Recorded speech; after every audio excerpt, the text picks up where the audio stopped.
I truly hope my suspicions are wrong here. I truly hope that whatever is happening at the picket line, whatever is happening with this yellow fang, is just a criminal endeavour and nothing more serious. But after my father almost being killed right under my nose, I just can't take the risk, not anymore. I've tried for so long to bring about change in the city as best as I can. I believe the power I have can be used to help others, must be used to help others. I confess I feel a little guilty, though, in sending others to do such things. If I could make this journey, I would. But the politics, it's all nonsense, but it just wouldn't work. Father and both my brothers would never allow it anyway. Instead, all I can do is pray to Sigma and Ulrich for the safety of this party. I will pray they find nothing, or if they do find something, they are the heroes at Midtime after all. I have faith in them. I hope that's enough. This is Red Moon Roleplaying. There's a storm outside Sigfreda as you wake in your bed, and yet you're slightly confused. You initially, for a moment, don't actually know where you are. But then, no, you remember where you are. It's your bed at the back of the surgery, near the supply cupboard, near the windows so you can hear the storm outside. Must be the middle of the night. Everything's slightly out of focus, slightly blurry, but you don't really mind. You know where you are, and you know why you've woken up. You can hear him outside, scrabbling about, probably in the cupboard. Where is it? Where did you put it, girl? I'm casting about. What are you looking for? My brandy, girl! Where? You hear a glass smash. Ah! Damn it all! Where is it? It was here! Where did you hide it? If you put it near the bottles, the rest of the bottles, then it's in with the rest of the medicine. The small door to your bedroom, if you could call it that, is swung open violently. There he is, in his night clothing. Dr. Claverman. You can smell the alcohol from here. Come and help me find it. I had 2 bottles, not just one. Help me find it, girl. Get up. I know. And I get up. How many times have I felt the desire when he has stowed his alcohol away with all the medicinal brandy to pour him a glass of something that will keep him out for the count for a little longer than usual. But then patients will show up in the day and he won't be awake to treat them, and it's only going to be me who bears the brunt of that when he doesn't get paid, when his reputation goes downhill. And so I scamper as fast as I can over to the medicine cabinet and start checking bottles. They should be easy enough to find. His brandy, the one he drinks, is the only one that's unmarked. But still, it's dark. And there are a lot of bottles here. It is dark, and the storm is raging. And you do eventually find it, of course, broken on the floor, its contents spilled. I'm going to have to clean that up. So much for a night's sleep. Well, where is it? I don't know. I'm looking. He beats the wall hard with his fist, and then stumbles a little. He has been getting more and more drunk as the years have gone on, and of course, because of that, his health is starting to fail. He's already stumbling about. You useless girl, useless! The years I have had you under this roof, the years! Ha! Who would have known my act of charity, my act of benevolence would curse me so! I just drop my head in a nod. I'm familiar with this outrage, with the chastisement. I know by now that there's absolutely nothing I can say that is going to make him feel better. Eventually he will burn himself out. He will either hit me or stumble off. I just brace myself for whichever it is. He stumbles over, the alcohol on his breath. My act of charity. Remember? No, you don't remember. No. There they were, your filthy parents, begging, pleading, please give us something. We'll sell this one. She could be good to eat. Did I tell you, I almost reported them to the watch. Almost reported them for such a cruel act. But then I thought, no, I would save you from those wretched beings. And this is the thanks I get. I keep my head low. I don't cry. I stare at the floorboards. There's absolutely nothing to be gained from raising my voice in return. I don't feel any real affection for my parents by this point. I certainly don't feel gratitude to them for selling me off like a chattel. I don't understand why they did it, and by this point I'm resigned to the fact that this is my life. So I'm not going to stand up in their defence, and at the same time, I'm not going to stand up in mine. Let him keep pouring out his bile, his vitriol, let it out of his system, like we would let rot from an open wound until sealing it up again. Besides, you've heard the story before. He loves to tell you how your parents sold you for a bottle of wine. Grins on their faces. He likes to tell you how generous and benevolent he was, that he didn't get them hung. After all, selling someone like that is illegal in the Empire, but he was merciful. He saved you. And, well, yes, you've heard the story again and again and again. And then it's odd, Sigfreda, because of course you know where you are and you know what's going on, but then you get this weird feeling that this isn't happening now, that you remember this. How strange. And yes, that's right, he's going over now to try and climb one of the shelves with a little stool.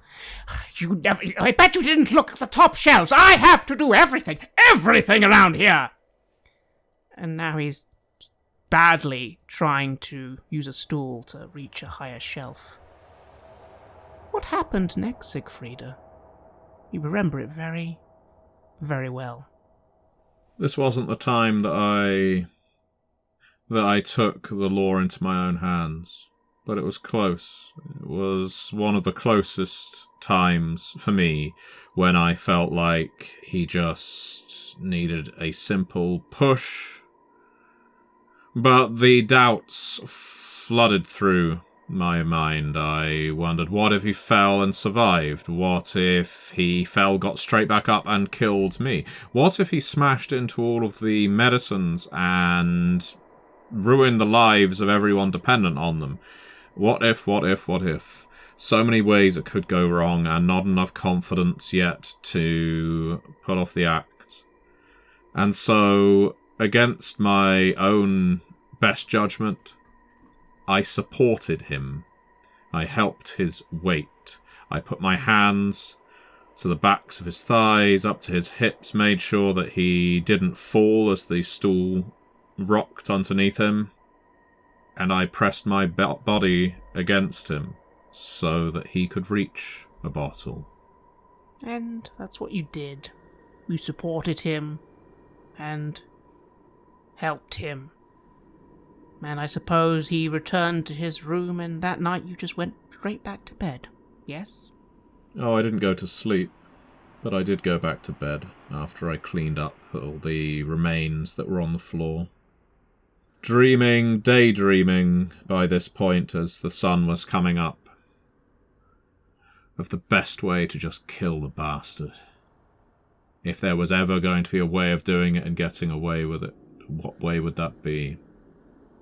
And I went through hundreds, maybe thousands of ways that I could end his wretched life and free my own. Until the first patient arrived.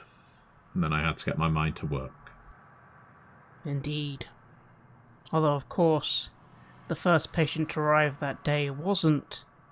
No. It wasn't a strange, tall, lanky man with a terrible haircut. No. That wasn't the first patient at all. You remember very much that it was a woman that morning. Something is not right, Sigfreda. What's going on? Where are you? I shake my head again. I thought this was a dream or a memory, or that I was reliving some past trauma, but I seem to be trapped here. I feel like I am in a construct of someone else's inventing. Has someone got into my head? Is someone meddling with my thoughts? So this strange, lanky individual, as you put it, what's he doing? He walks over, gives a little bow before you, and says, "Oh, Sigfreda, it's not all a construct. Most of this is you, isn't it? Where is this? Somewhere... somewhere from your past? How lovely."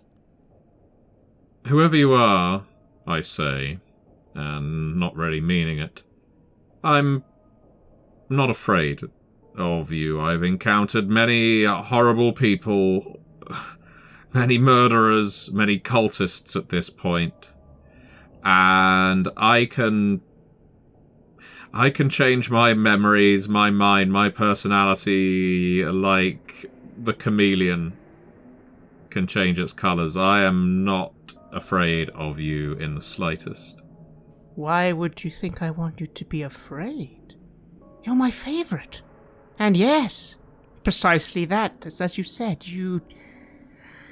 unlike Heinrich and Kruger, you truly do know what it is to change your circumstances. It's admirable. Why would you think I was here to scare you? Because you were here without my invitation. Well, I suppose that's true, but I simply wanted to have a chat. It's been a little while, hasn't it? Just wanted to see how you were doing. How are you? A little while. I don't think we have ever had the pleasure. Sigfreda, come now. Remember, come on, you're smarter than that. He taps the wall. And yes, it's almost like someone's tapping on your skull. You know who Heinrich is, you know who Kruger is. You know everything. You definitely are having a dream. It's all a little hard to properly get the details, but yes, you are now reminded of all the things that have happened since this memory. Have you forgotten me already? I mean, I don't mind too much. I am sometimes quite forgettable. I kind of like it that way, sometimes. Well, enough riddles then. Let us say that I chose to forget you. Who are you? I have so many names. I suppose... Do you even remember the one, Gideon? You probably don't. It doesn't really matter. I've been close. But what is important is that you remember the game. You didn't think it was over, did you? I hope not. I do know who this is. It wasn't so long ago I was reading a book about entities like this one. Powers beyond mortal reckoning. And I probably don't need to speak his name so long as I think it, and right now I'm thinking it quite clearly. I'm thinking of a sound more than a word, a cinch sound. Oh, I am flattered beyond belief, but no, I am not my master. Oh, well, that is a relief. I say that out loud, and I sit down. We are all servants to someone, aren't we? We certainly are. Goodness me, you think my master would appear in this form and talk to you this way? Did you not read anything in that book?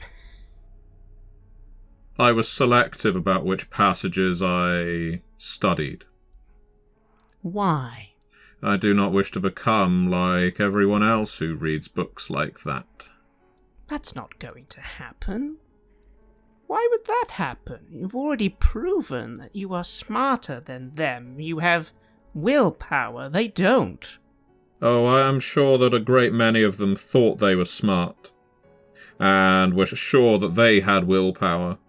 I'm not nearly arrogant enough to to think myself immune to you and your master's corruption. But I am perhaps more cautious than them. Perhaps. Does that mean it's over then? That you're just going to, because of caution, stop? Not going to try and learn more? That's the difference between you and the others. Heinrich and Kruger, they are so keen to change into their new forms. Lapdogs to the Empire, good little authoritarians. Is that what you want? I don't think so. Just an observation. I stare. Do not address my friends as if they are somehow flawed for having a sense of direction. That both they and Gurner, they know what they are about. They have clear ambitions. They know what is wrong and what is right. And the fact that I sometimes dance on that line, and sometimes fall off of it, well, that's my flaw, not theirs. It's a flaw to want to learn. A flaw to want to improve this world. It is a flaw to be so wrapped up in deceit that you have no identity of your own. I suppose we'll agree to disagree. I suppose when you tell them about your research then, as you say, they will welcome it with open arms. Oh no, just because I am aware of the flaw doesn't mean I am suddenly penitent and confessional. I know what I'm doing. I know what I'm doing is wrong, and I have no doubt that I will return to passages that I've not studied before. And I will, I'm sure, on some future occasion ask you what it is you can offer me, just so that I can find out what it is you can offer me. Quite a bit. At no cost. Believe it or not. I am also, at least at this time, assured that whatever you have to offer me, I will turn down. I don't see the need for you. Well, you're always going to be lacking a certain something, and without me, or someone like me, you'll never have that, but okay. Fair enough. Can't I even interest you in at least a little bit of where to find another book, for example? Is that such a sin? Oh. Go on, then. At this point, I'm enjoying myself. This entity, this demon, is clearly malicious, is clearly manipulative, but isn't raking my face off or destroying my mind. So why not play his game? Why not find out what I can from him and then throw it back in his face? Tell me then. Another book. There's a bit of a shimmer, as instead of this lanky man, there is your mentor. Well, past mentor, Dr. Claverman. Well, Sigfreda, yes. What could I give you? Well, there are some friends of yours in Middenheim. Have you ever tried to talk to the spider? She's a little more negotiable than the man. Not so concerned about literature, but she deals in it.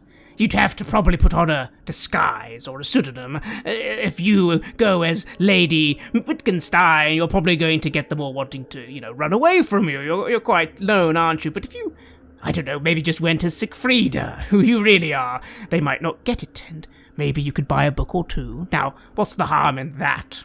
You could even burn them afterwards. Be doing a service. If you're trying to appeal to me, you wouldn't be taking the face of that monster. I don't choose the faces here. I don't even know who this is. Oh, nothing but rotten meat and decaying bones at this point. The image shifts again, this time to a woman most recently met. Commissioner Frida, the seeping wounds still on her person. Sorry, I get distracted sometimes. You've got quite a few faces in here. This is a good one. But yes, my apologies. If you seek those people out, you might get a little something. Was that so terrifying, me helping you out? I like you, Sigfreda. I know you are saying I shouldn't be mean to your friends. I apologize. But the truth is, you just are better than them. More fun, more interesting. You want to learn.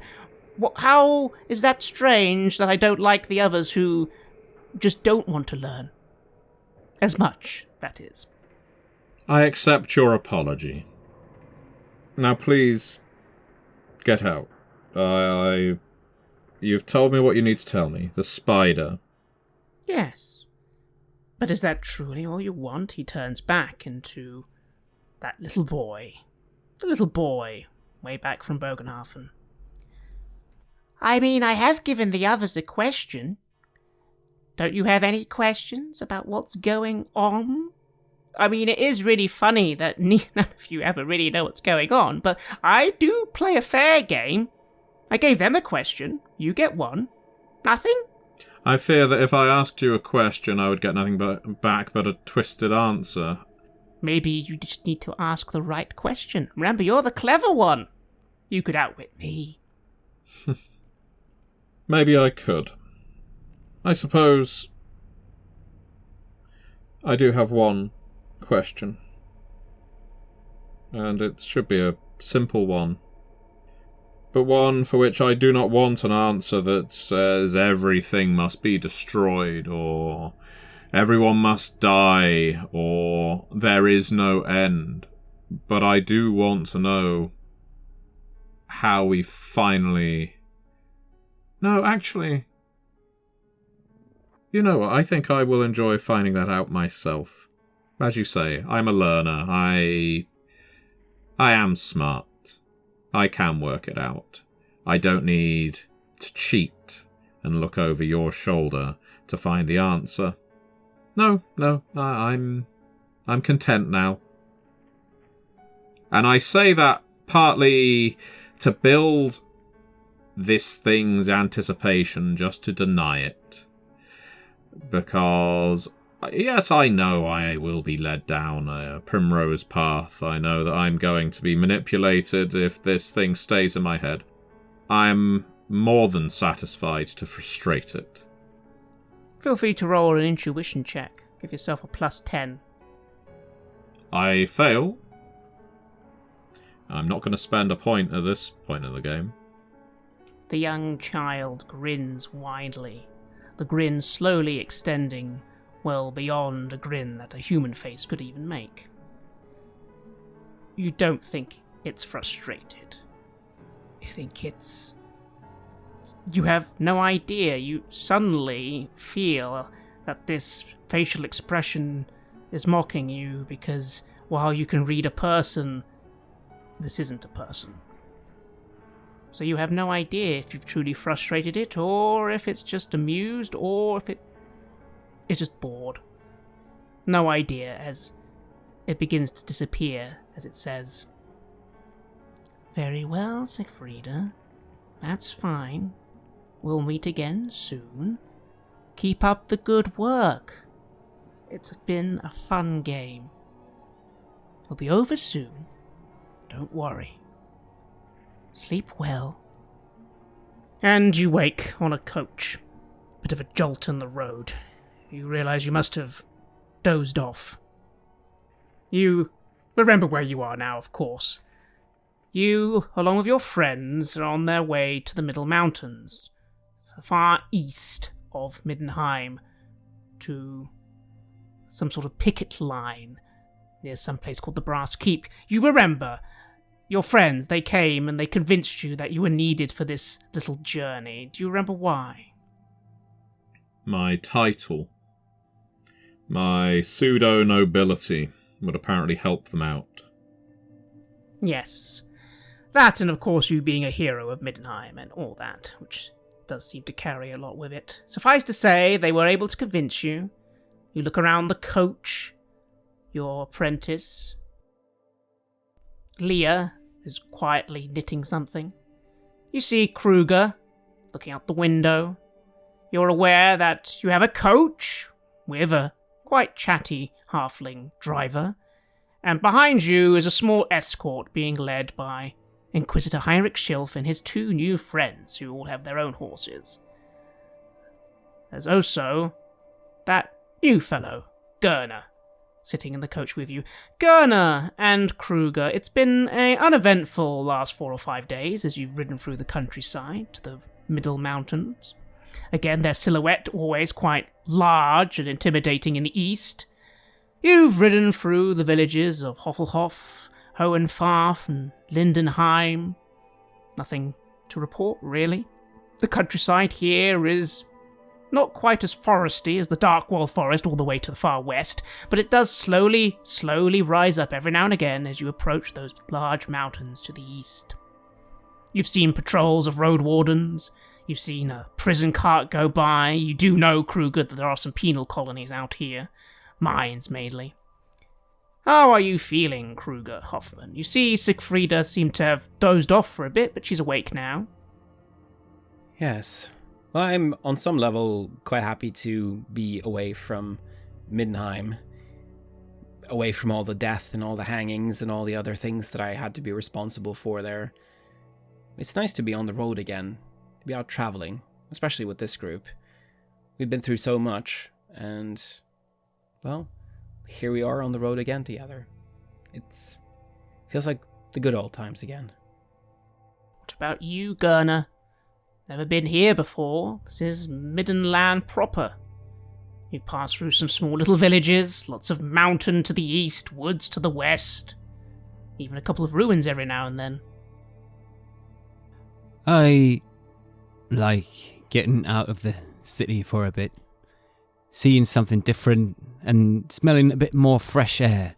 Less sewage, less people, less other smells, and that ever so infuriating wind of Gur just permeating the place. It's different out here, and it's nice to spend a bit more time with this group, this company. I am trying to get to know people. I'm trying to talk a bit to them just to find out what they've been through and where they actually come from and the normal stuff. At this point that Sigfreda is jolted awake, I'm looking through the window of the coach, looking back at the company of the witch hunter and his 2 interrogators. I look a bit thoughtful and maybe a bit nervous, like I'm out on something, considering something, which I am.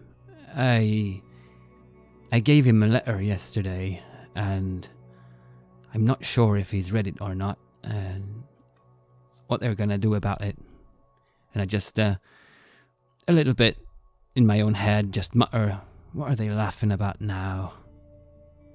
Sigfreda, you are here, in the present. But while the details at the start of your dream, of course, begin to fade as dreams do, you feel that you remember quite clearly how the dream ended. What do you do? I stretch a little, blink a little, rub my head, the back of my neck. Well, that dream was unusually vivid, and I'm quite certain it wasn't just my imagination, though given some of the things I have been reading, it is possible. First thing I'll do is turn to Leah. Are you well, apprentice? I imagine this is the first time you've been out of the city. She looks up and nods. Good. Oh, aye. Sigfreda. She always does that little pause now, clearly doing her best every time to not say milady. Yes, Doctor. Very nice. Nice trees. Thank you for having me along. I hope I can help. Oh, I'm sure you can. I have no doubt that various of our companions will be riddled with injuries before long. That is just what they do. Gurner, Kruger, have we? I assume there has been no interesting encounters on the road. Otherwise, you would have woken me, or I would have woken up. No, not really. Just woods. Just been out of the city for a while. It's nice. I like it myself. Are you both city people? Where are you from, man? Anyway, I feel like I don't know these things about you that I should probably. Me? Oh, well, all over, really. Small village, and I have to pause. I can't give too much of Sigfreda's past, not until I can really trust this Gurner individual. But Wittgendorf was a small village. Admittedly, it had a castle, but it was still a small village. Yes, a small village, provincial. So I'm used to the wilds more than I am the urban sprawl, but it is, but there are dangers in any environment, aren't there? Yes, of course. I somehow just assumed that maybe you were all from. I'm used to big city life, especially you if you're somehow in nobility and that bit there. No. I don't look nervous or anything. I just look a bit, maybe trying to put things together in my head. Did your family then make it from the countryside into the city, or was the path there? No, I didn't have much of a relationship with my family. They... No, I'm not really interested in talking about my family. I'm sorry, I don't mean to be rude. Of course, no, that was not necessarily what I wanted to know about. I'm from the countryside myself, a small village called Northolt. I'm sure you've not heard of it, but yeah, you know a bit of my backstory anyway. But I thought it'd be interesting to you. Yeah, of course. Farmers then, or did you? Damn it, I can't seem to ask anything that's not about your family right now. No, please, Gurner, you don't need to feel embarrassed. I know that it's a perfectly normal thing to ask someone about their family. After all, the one thing we all have in common is we all have families, don't we? I say with a certain amount of seething behind the teeth, although I don't express it loudly.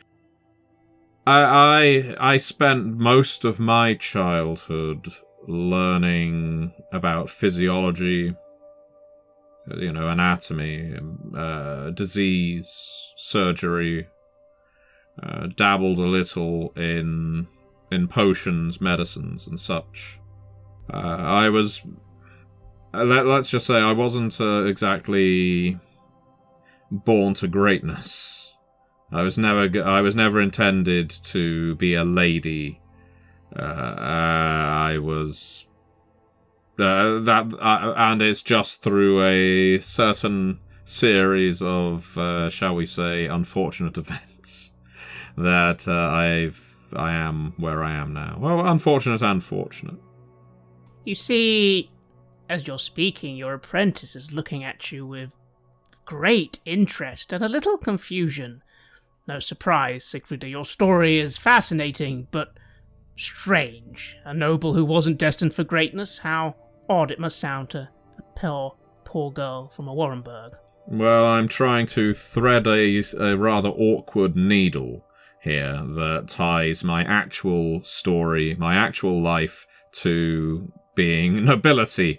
And it's easier said than done. And I've been fortunate enough to go without questioning. I can only be grateful that the person who's actually asking me right now isn't interrogating me. He's Gurner, and he seems perfectly friendly, if a bit too curious.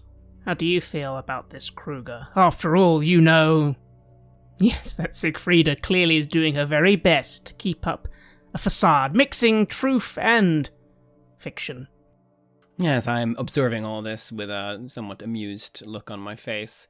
And then I hear that we all have families as being something that we have in common, and then I lose that amused look on my face because, Well, I didn't have that.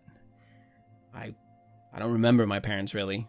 I grew up on the streets after all. So if Gerner puts his attention on me, then I'll say that, well, I'm from the city. I grew up in Nuln, on the streets there. Interesting. I just came from Nuln just before I ended up here in Middenheim. Oh, really? Did someone try to kill you there? Well, fun that you ask. Plenty of people were trying to kill other people. I happened to rub shoulders with the nobility at the time, and it seems like everybody had plots, and the gangs that were, they all had ideas of who had a bounty on their head and needed to pass away. It's quite something, I must say. Sounds like the place hasn't changed. I'll have to teach you some Nuln gang signs. They'll open some doors later on. Oh, really? If you need. Did you grow up in one of?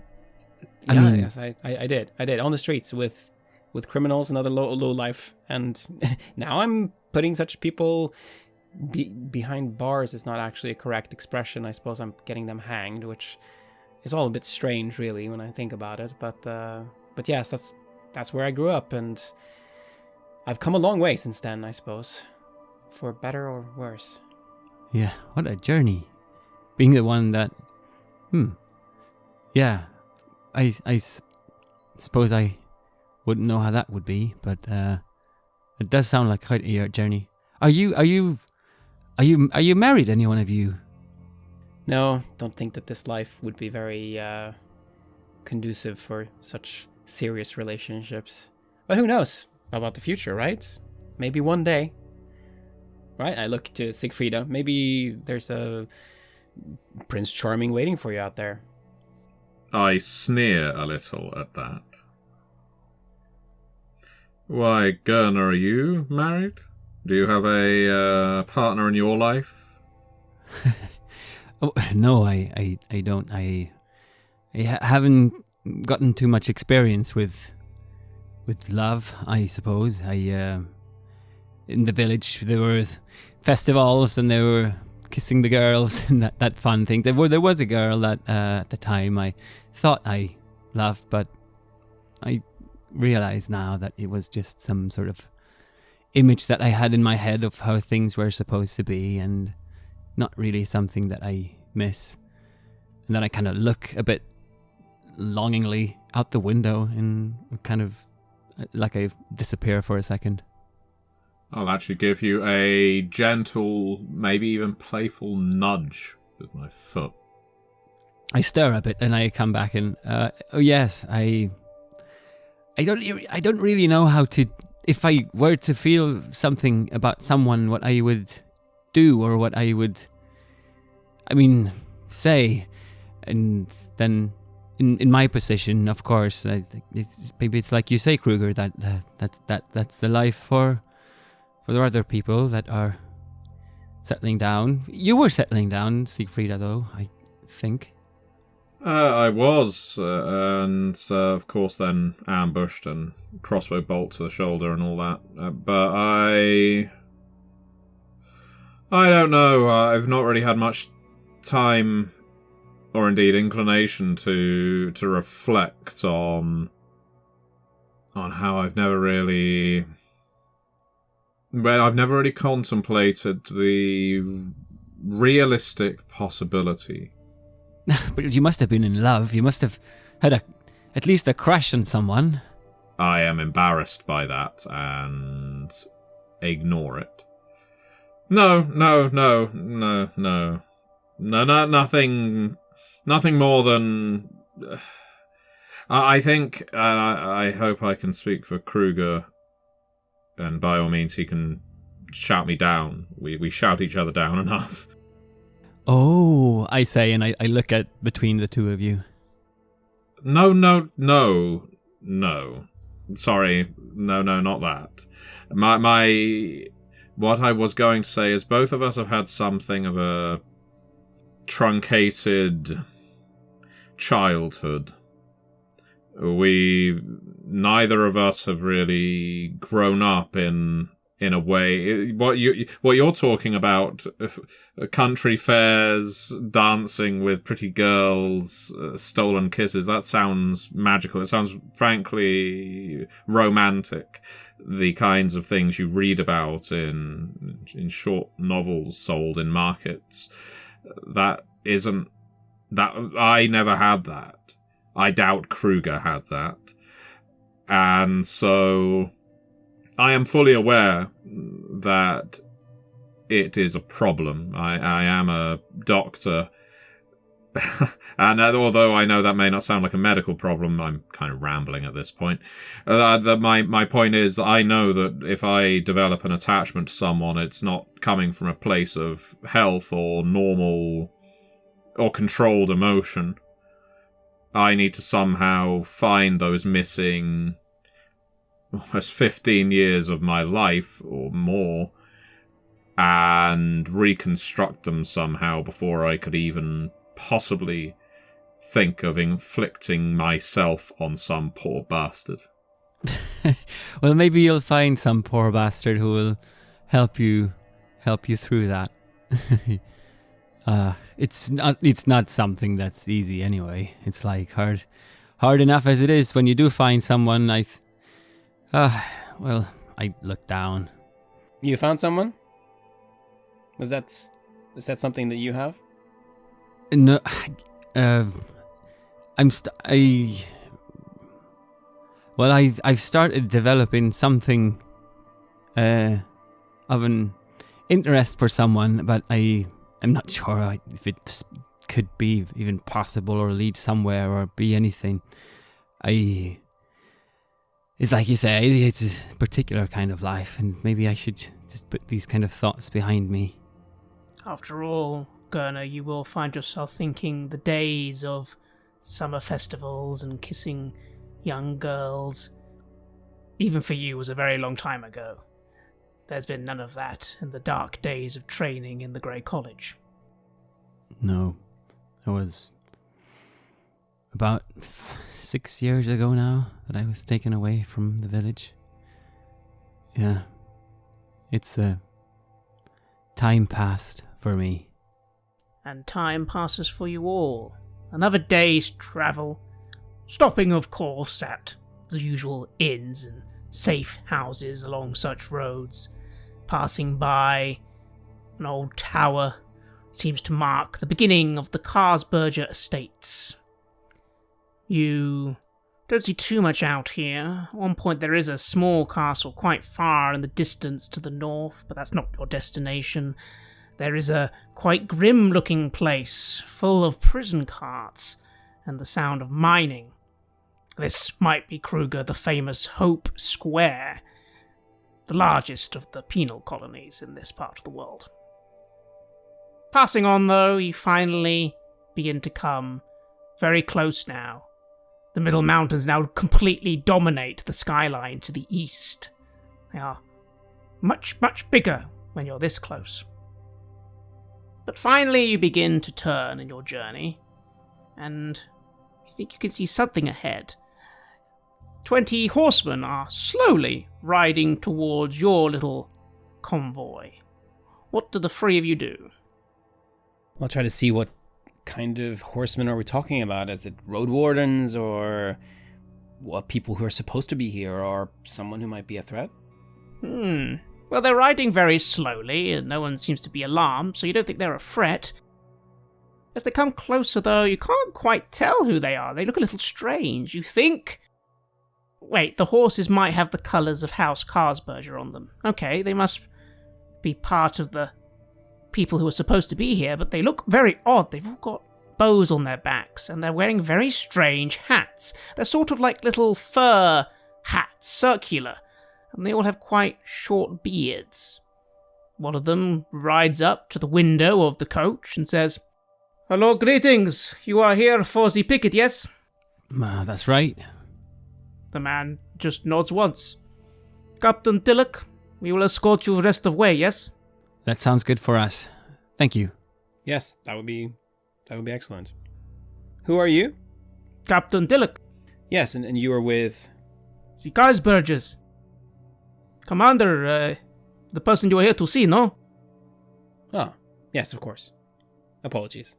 Feel free to roll a Law Middenheim roll. Or Law Middenland.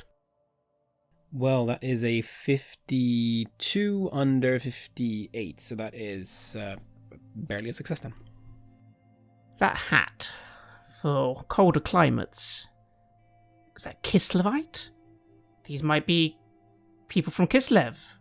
That would make sense. You can't quite remember why it makes sense. Isn't there something about certain troops from Kislev sometimes train and come down to Middenland, and some troops from Middenland go to Kislev? You just get it, but you think maybe these men are from Kislev. The accent does seem to ring true there.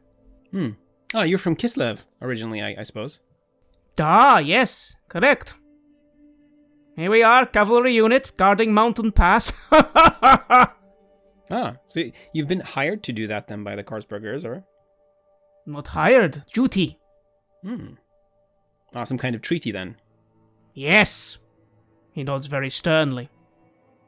Do I know anything about treaties between Kislev and Middenland? A little. Yes, it's all good negotiations, good diplomacy. You know, things like troops guarding your city, here's 20 men, have 20 men here, that sort of thing, you think. It's all quite military. Yes, but relations between the two countries are amicable, it seems. Yes, for now. Maybe better here than maybe in the rest of the Empire. Yes. Similar values and all that. Right, well, it's good if we can get along. Alright, well, I'll just smile at him and say, we'll follow, and I'll look to Sigfreda and Gerner to see if they want to ask the Kislevites something. No, I just observe your conversation as you talk. It's interesting to learn a few more things about the local families and treaties. As you begin to exit the vehicle, several of the horsemen begin to bow low in their saddles. To you, of course, Lady Marguerite, as they say, "My lady, pleasure to escort you to picket." Oh, well, thank you. Thank you kindly. And with that, the three of you begin to be led on foot towards what seems to be towards the east, the picket. The coach is escorted as well, and for the moment, the Inquisitor and his cohort remain in the rear. As you see the picket line before you, you see 6 large stone buildings. 2 of them slightly larger than 4. One is large on the left and one is large on the right. They both are large because they have 2 stories, while the 4 other buildings in the middle have only 1 story. They're quite basic, little square stone fortifications. Before you get toward this, there is a stream, with a bridge, and there does seem to be, to the far left, some sort of stable, and to the far right, an area that's probably the outhouses, of course, kept downstream. Beyond that, you can't see much more. To the immediate left and right of this zone, after all, is the mountains themselves. It does seem as if this place is positioned right in a pass, and to the left and right, the mountains dramatically rise up. This is the only way of coming or going east from this point, it seems. Would you like to roll a perception check, everyone? That is no good. Yeah, another failure for me. Same here. You all notice that some of these horsemen eventually part ways and head to some woods nearby, but you don't see them where they go. They must have somewhere not quite at the picket that maybe they dwell. It would occur to you, Kruger, he was telling you a joke earlier. This is clearly an archery cavalry unit, which would be very useful in quite a few places. Not so much a mountain pass, though. No, certainly not. They would be better on the steppes or the fields somewhere, but if it's some kind of treaty-bound thing, then I suppose they'll just send whoever they want to send, and if there's no trouble between the countries, then perhaps it doesn't have to be the most well-adapted unit, necessarily. That's curious. I wonder what's behind that. As you start heading towards this bridge, you see there are a few small tents nearby, and tents beyond as well. It's at this point that you are informed by this captain that For now, the coach and most of your retinue can remain here, while the rest of you, the most important people it seems, are led onwards. It seems there's going to be you, Lady Sigfreda, and Kruger and Gurner. But you're told the others are welcome to make camp or sit down. The coach driver, a halfling, is very happy just to put her feet up. And you are then directed towards the bridge. Anything you say, Kruger, before this particular individual goes off, it seems you're being handed over to someone else. Given that we've kind of started having a little bit of a conversation and he seems pleasant enough, I'll just ask then about this curious fact around them being an archery cavalry unit. Oh, so I was just reflecting on the fact that, a mountain pass, it's quite a place for archery cavalry units to be. Wouldn't you be more useful to Kislev or Middenland and more flat terrain? Yes, I would! Ha ha ha! Well observed, sir. So why would they send you here then? Do you know? He shrugs. I do not question where I am told to go. Fair enough. I go where told to go, by Tsarina, yes? Talk it up with your Graf, maybe. He should send more men here. Not enough at all. Well, there's a lot of trouble in Middenland, as you might know, so they're busy in many different locations.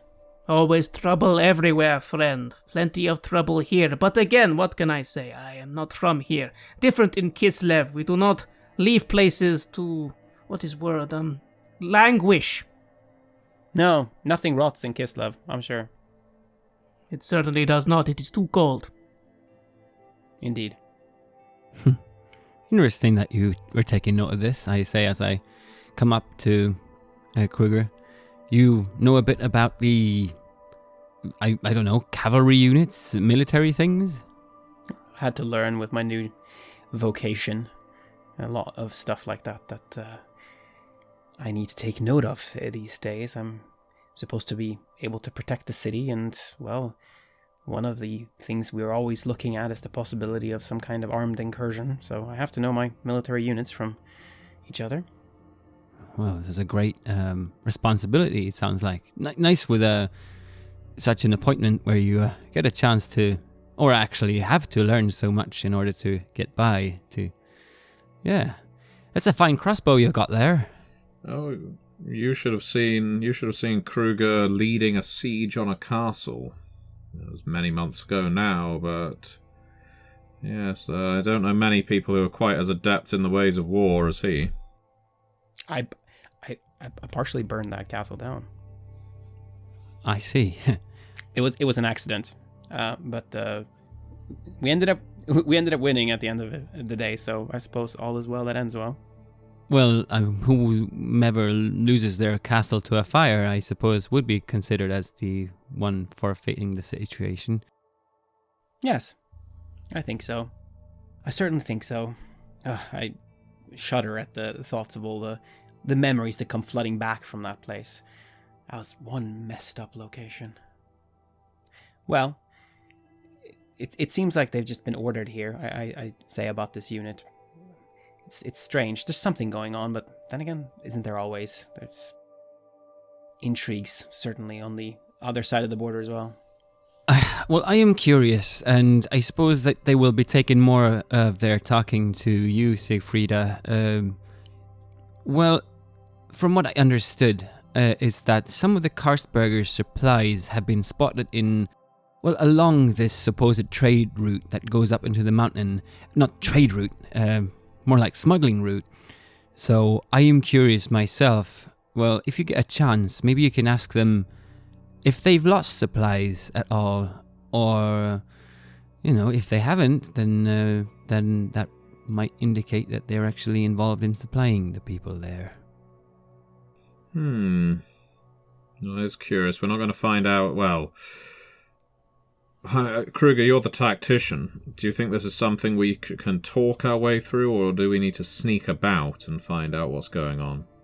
I suppose it would make sense if we try to talk first, just try to get a lay of the land, understand what's going on, and then after that, we hear what the official story is, and then we'll find out what the actual truth is, like we always do.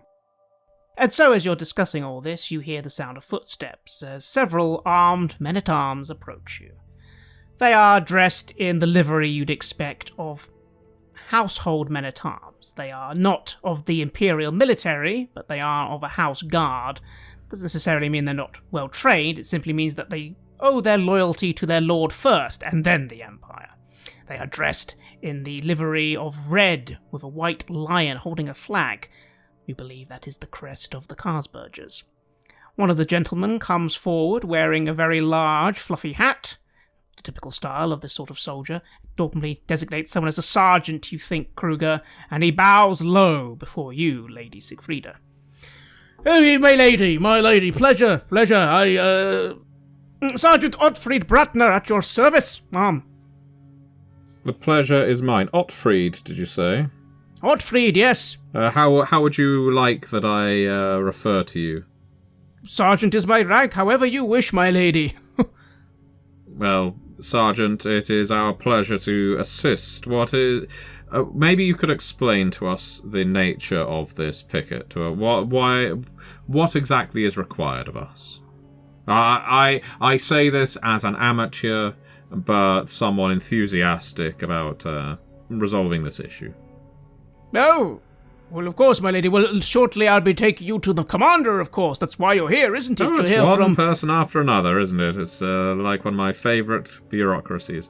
Well, in that case, if there's nothing you can tell us, please take us straight on to the commander.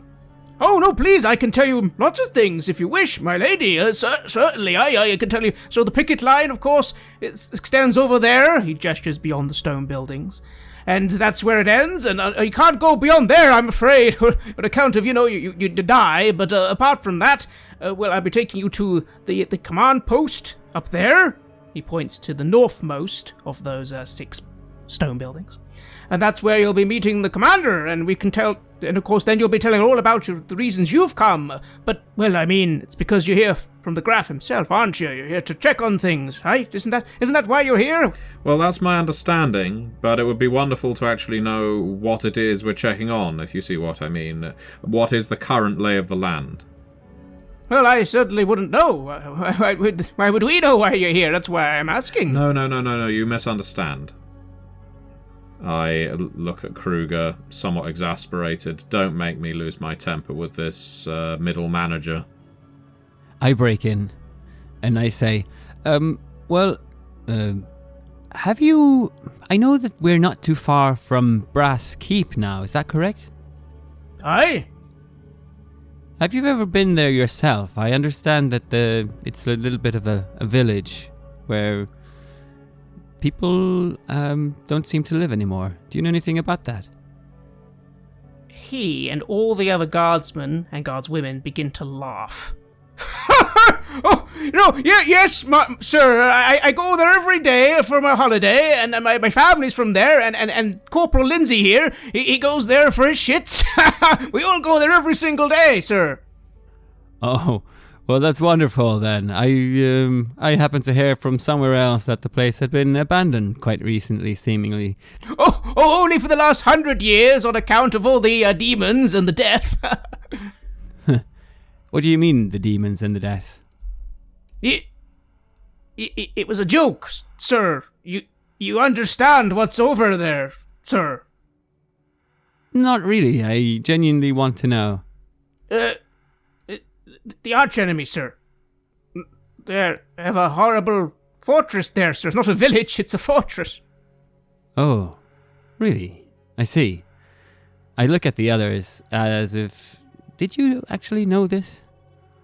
You were told, Kruger, that apparently it is the location of a lost fortress currently in the hands of the archenemy, where this has been the case for the last maybe 100 years. And when we say the archenemy, who are we referring to? Chaos is the term most people use when they mention the archenemy. And they have fortresses? Well, if you really rack your brains, you do recall very briefly the Baroness mentioned something about it being a hold that once belonged to a necromancer, and then it was taken from them, and then it was lost during the War of Chaos a couple of 100 years ago, and apparently hasn't been retaken. Interesting. Interesting. So, aye, sir, so no one goes there. You can't go there. Sorry, you can't. An army can't get there, and never mind just you, sir. That's interesting. Well, our problem that we're trying to resolve is supplies being smuggled out of Middenheim and possibly passing by that particular place. So we were trying to follow a trail of sorts. Shocking! Oh, shocking! Supplies being... Oh, yes, that would be terrible if that were happening. Yes, that would be indeed. I see, and you think it's down here. Ah, I see, and that's why you've come here. Nothing else. Roll an intuition check, Gurner. That is 3 success levels. As this conversation's been going on, you've noticed that, bar the laughter, a lot of the other soldiers are looking at all three of you rather guardedly, suspiciously. And as you look beyond them, you do see there are other soldiers here. There are many soldiers here. I think you can count at least 10 or 20 within view. And all of them are doing their best to go about their business, but all just looking at you very, very suspiciously. On your roll, it's not like they're going to jump you or anything. It's not that sort of look. It's more that they are concerned about you, that you are a danger. Everyone except this sergeant, who, again, is treating you very nicely. Well, I try to, having actually been able to read the situation a little bit, I try to adopt a little bit of a relaxed posture and laugh along a little bit more with them and, well, take it a bit more easy, trying to put people at ease as I talk about. Well, of course, we're not accusing anyone. We're just wondering if you too perhaps have lost supplies recently and if that's something we could help with. Oh, can't say I have, sir. Can't say I have. But we're all very pleased you've come here. The heroes of Middenheim. We've all heard of you. You must be the well, no, that would be the other fella. You don't... Inquisitor? He points at you, Gurner. No, certainly not. It seems like he's hanging back a little bit with his interrogators. So don't worry, we won't ask you any of the tough questions that he might be here to talk about. Well, no, but you can find me later, sir. But wait, what do you... Who are you? Forgive me, sir. You're not... Are you Kruger, Hoffman, or the ladies... Sorry, we've all been... A lot of the soldiers are quite excited. We've all heard of the three of you. Well, I'm afraid we don't do entertainment. No, of course, my lady, of course. I'm just saying that the soldiers... We've all heard of the heroes of Middenheim. So, would you like for us to go out and give some rousing speech? My lady, I'm just a sergeant. Forgive my offence. Please, could you take us to your commander? Certainly, of course, this way. And the soldiers part and begin leading you further into the picket. It's very muddy here, Gurner, and the air starts to smell of sweat. You can hear the sounds of grumbling, you can hear the sounds of people marching, you can see just beyond the stone buildings now, as you're this close, there are lots of makeshift tents, although a lot of them are currently disassembled or not really occupied. They probably are there for battle time. And finally you can see the picket itself, mostly made of stone, although there is large parts of it that are made of wood. It seems to have one single gate, a tower next to that gate, and then extends the whole rest of the pass to the left and right with a very tall wooden palisade wall, with, you think you can see a couple of people standing on it, so there must be a place where archers can stand. And then, Gurner, you feel it. You feel it on the air. There is a staleness coming from the east. You see in the sky above you suddenly, as your vision flickers between reality and your second sight, the dark strands of Dar, slowly just sneaking their way from the east, and then dissipating. I stop for a second as the rest of the party moves on, and I just look at that as I can see them trailing off there. I feel just a little hint of that sweet, strange smell, that allure that it has with it. And I give a little grunt to myself before picking up the pace to catch up with the rest of you. And onwards the three of you are now led to that building to the north to meet, hopefully, the commander of this picket. Yes, I am sorry about that, Gurner, I say, a little ashamed. I tend to quickly run out of patience with people who don't give us the answers we need promptly. Well, I understand. I don't know if they were just being very obsessive about your apparent fame that you have and wanted to spend as much time talking to you as possible. I was just hoping that maybe that could be something of interest that we could wrestle out of him. Well, I'm glad you understand. One thing occurs to you, Kruger. The three heroes of Middenheim. You're known here, but it seems Gunnar Stark is not. Which makes perfect sense, of course, but it is interesting to just think that to yourself. Yeah, and I'll remark that it does seem like you are not known here, Gurner. That might be of use for us. As what just happened, our faces will likely be known. They will be talking about us. They will have described us to, well, their fellow soldiers. We might find any kind of subterfuge to be quite challenging. But you, on the other hand, well, you are, in this case, nobody, which will be very, very useful for us. You say that, but give me a few more minutes and I could alter your face as well in case you wanted to be not recognized, I say, and with a low tone. Oh, altering faces, taking on other identities hasn't exactly gone my way up until now, but, well, that's good to know. Thank you. It's quite a skill to have. Yeah, I suppose we move on until we reach the actual commander of the place. Indeed. Onwards you go, the eyes of soldiers always, always upon you.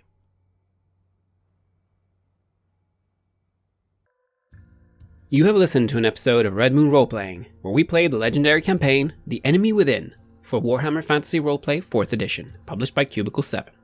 In this fourth part of the series, we are tackling The Horned Rat. Joining us as players in this series are none other than Aaron Hammonds from Queen's Court Games and our dear friend Matthew Dawkins. The music was made by Flowers for Body Snatchers, Wordclock, Metatron Omega, Ager Sonus, Apocryphus, Halgrath, and Northumbria, featuring a number of collaborations with other artists, and was used with permission from their label, Cryochamber. Check out their website at cryochamber.bandcamp.com or their YouTube channel for some moody dark ambience. We'd like to give massive thanks to our champions of the Red Moon, Martin Heuschober, Simon Cooper, David, Julia, Camilla, Bob Lange, Cameron, Antxon, Graham Barey, Doug Thomson, and Lily for their generous support. And we would of course also like to thank all of our other patrons. Without your support, the show would not be possible.